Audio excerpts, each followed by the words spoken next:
Hi everyone! With spaghetti bolognese being a staple in most households, I thought I would show you today how to make a great bolognese sauce in your Thermomix, making it from scratch. A lot of my customers that have purchased Thermomixes from myself, or those of you online, often ask me how to get the great consistency with the mince. If you cook the mince in the bowl, you'll often get a really fine texture that a lot of people don't tend to like. So the best way to avoid that is to actually cook your mince in the basket. There's a fantastic recipe from Skinnymixers on cookie dough called Chunky Bolognese, and today I'm going to show you how to make that recipe and add in some extra veggies to make a delicious bolognese sauce that your family will love. Okay, so if you have your TM6, you can go straight ahead and go to the search function for cookie dough, and we're going to search for Chunky Bolognese.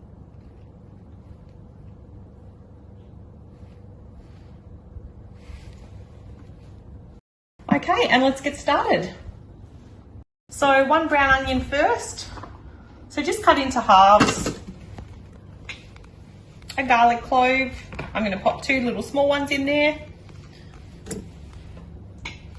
Now, generally you would cut the onion and the garlic just by itself in this section, but what I'm going to do is I'm actually going to add my extra vegetables, chop them all together, and then cook them off before I put in the pasada sauce. This allows you to add as many vegetables as you like. You just have to be really careful that you don't overload the bowl. So if you're having a different variety of veggies, that's great, but just don't put too many in at once. So I'm going to add a couple of things here. So I'm going to add a carrot. I'm going to add half a zucchini, a couple of little odds and ends of celery that I had in the fridge, and I'm going to add a tomato in there as well. So pop the lid on.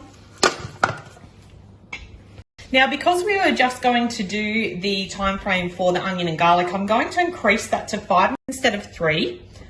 And instead of doing speed 9, I'm actually going to do speed 5.5. As you can see, that's done a great job now. If you're hiding vegetables in your bolognese for some younger members of your family that don't want to see the colour bits, you can blitz that at a higher rate so that you can't see as much of the green and as much of the orange with the carrot in there. But being adults in our household, that's perfectly fine for what I would like that to be. So I'm just going to pop that back onto the cradle and just go next. I've already scraped down the bowl, so I'm just going to add a tiny bit of olive oil. So a splash of olive oil goes in, so without the measuring cup, so I'll just take that off. And we're going to cook that off so that our garlic and our onion cooks through. So just round to speed 2 for 5 minutes on this occasion. Okay, so we're finished cooking off our vegetables and our onion and garlic, so that's perfect. So we'll go on with the next step. So we're going next. So we're just going to put our tomato pasada in now. So a jar of that goes in. I'm going to put tomato paste in. I'm not going to put the water in because I've put a few watery vegetables in there today, such as the zucchini and the celery, so we won't need the extra water. So we'll just go next. Now, Worcestershire sauce. That's optional. I love the taste of this in here, so I definitely pop it in my recipe. And next, so a tablespoon of stock. I just use vegetable stock paste for this, so please make sure that it's your homemade vegetable stock paste so that it's got real ingredients in it.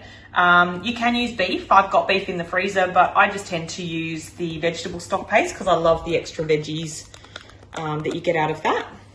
Now, this recipe calls for 1 teaspoon of oregano, basil, cinnamon, and optional chili, and a pinch of black pepper. So instead of putting those ingredients in separately, I actually use the Italian spice mix through Skinnymixers, which I've pre-prepared. I make larger batches of those. So a tablespoon of those to replace that. Otherwise, you can go ahead and put the herbs and spices in that you like. I don't tend to use cinnamon in my spaghetti, but I do like the other ingredients in there. So that will add a delicious flavour to our bolognese. Okay, so now we're going to put our mince into the steaming basket.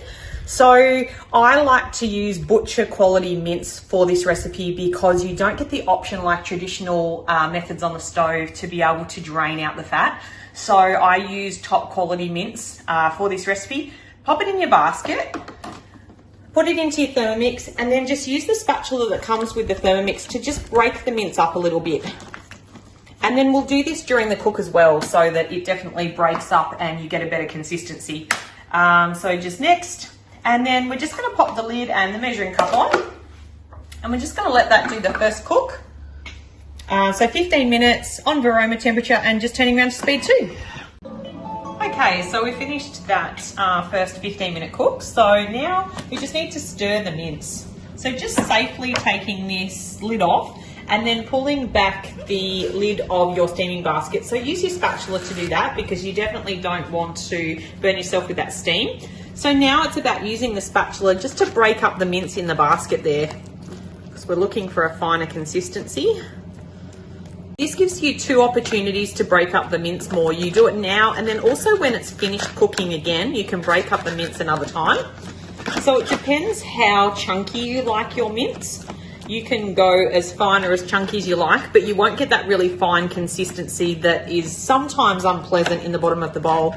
Some of my clients actually don't mind that fine mince in the bottom of the bowl, but personally I like mine a little bit chunkier.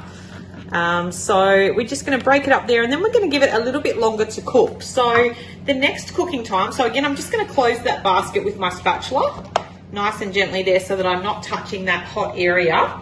So just going next. So this suggests another 15 minutes. I can tell because I've put more vegetables in there and my sauce is higher in the bowl, I can tell that it's not going to take 15 minutes to do my second cook. So because I've strayed a little bit away from the original recipe and I've got much more in my bowl, it's cooked a lot faster. So I'm actually only going to need about another 5 minutes to cook that. So I'm just going to wind that back from 15 minutes down to 5. I'm going to keep it on varoma as suggested and speed 2.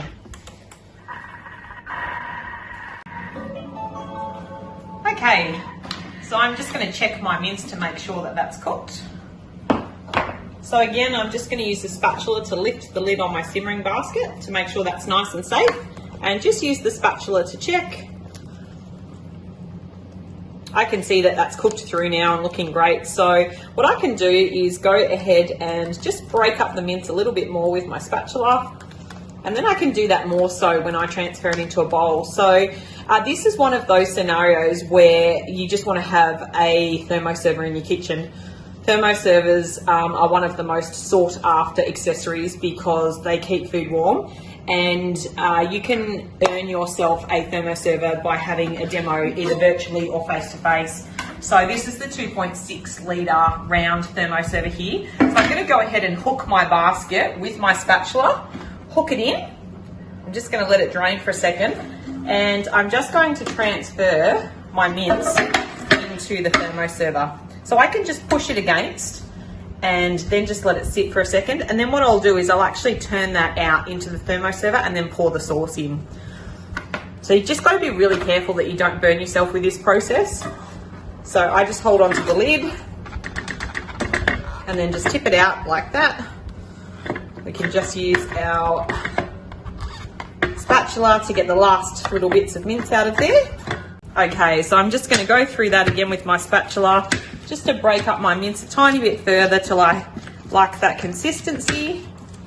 That's looking great. That's how I would keep my mince. So I'm just going to go ahead now and pour the sauce out of my Thermomix into the thermoserver on top of that mince.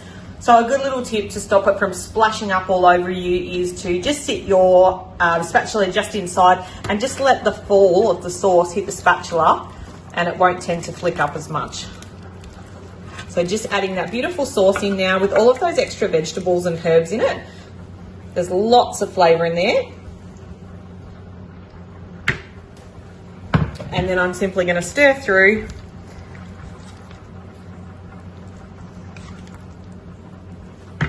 And that sauce is absolutely beautiful. It's so full of flavour. You can go ahead now and put your lid on your thermoserver, and you could cook your pasta in your Thermomix. Or if you had a second thermoserver, you could also cook your pasta in the thermoserver. If you haven't tried that before, there's some great videos out there in the Thermomix community on how to do that. I'm just cooking mine on the stove today, but I hope that helps you to get a really beautiful bolognese in your Thermomix. I love the consistency of this one. Skinnymixers have come up with this really great recipe and it is available on Cookie Doo. So go ahead and try it. Tell me what you think. And I really do hope that helps you to be able to cut down the time in your kitchen, hide those veggies in your bolognese for a staple that most people eat bolognese almost weekly. So I really hope that that helps you. Let me know any feedback you have. Thanks.